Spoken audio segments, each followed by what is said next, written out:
Ay, good morning kapahidor. Agang-aga.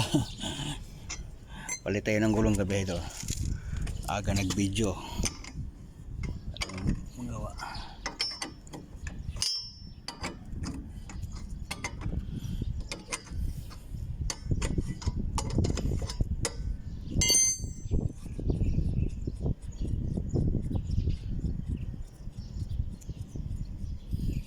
Palitan natin to kasi kalbo na. Bilis makalbo nitong gulong na ito eh. Hindi kasi na-align ng maigi. Dapat wheel alignment to.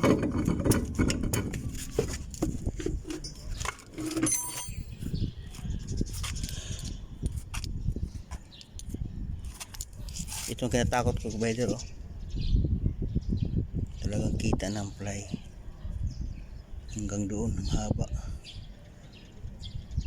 Baka long distance ang drive ko, baka biglang sumasabog sa harapan naman, yari tayo. Kaya yan ang gagawin natin hanggat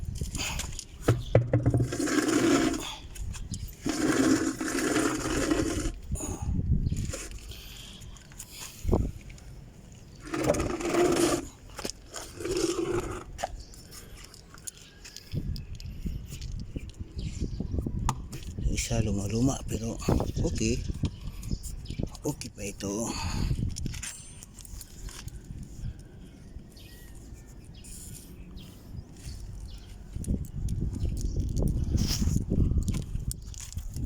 Ay naku, buhay. Yan ang buhay, parang vlogger talaga. Ay hirap na, video pa rin, wala stick.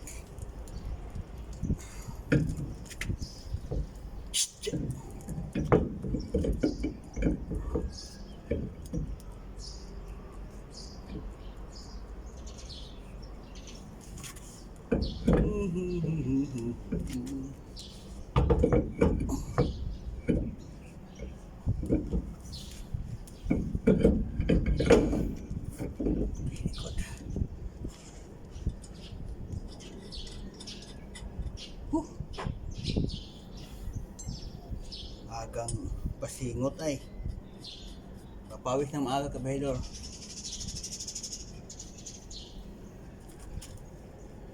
Basta tuwing umaga chinecheck ko ulit ang gulong ng kabahidor, kaya kaninang madaling araw check ko. So kita na talaga ang fly.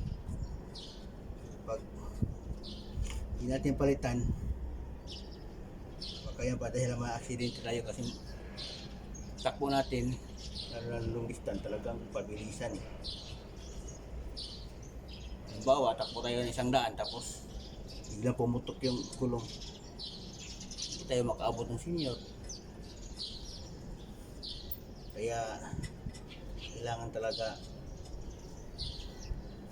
double check every morning, check lahat, brake fluid, tubig, coolant, oil niya, check lahat.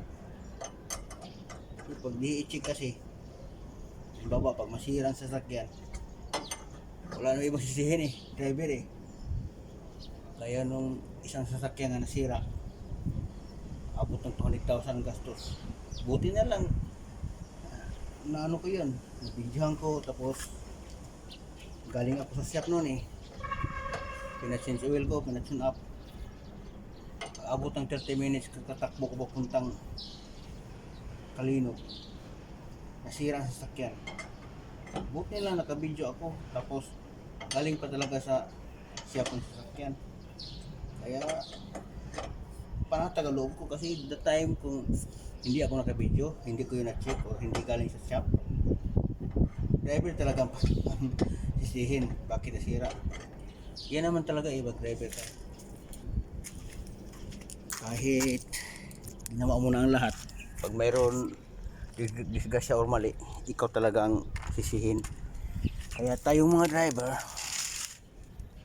Kailangan mayroon tayong free ba nga, check natin every morning, gulong, brake fluid, coolant, oil, i-check natin sa ilalim ba wala bang tumatagas. Tapos hindi mo natin i-upload, natin i-give natin ang video para patunay nga talagang every morning i-check natin, para kung halimbawa kung masira, kasi hindi natin alam para kung masira, pag sasabihin ng iba kaya nasira kasi napabayaan mo, mayroon ka maipakita ng video. Yan lang, kasi tayo walang kaya nito, walang kasama, walang isa, sinong witness, video lang talaga. Yan lang kabahidor, pipitan ko lang to.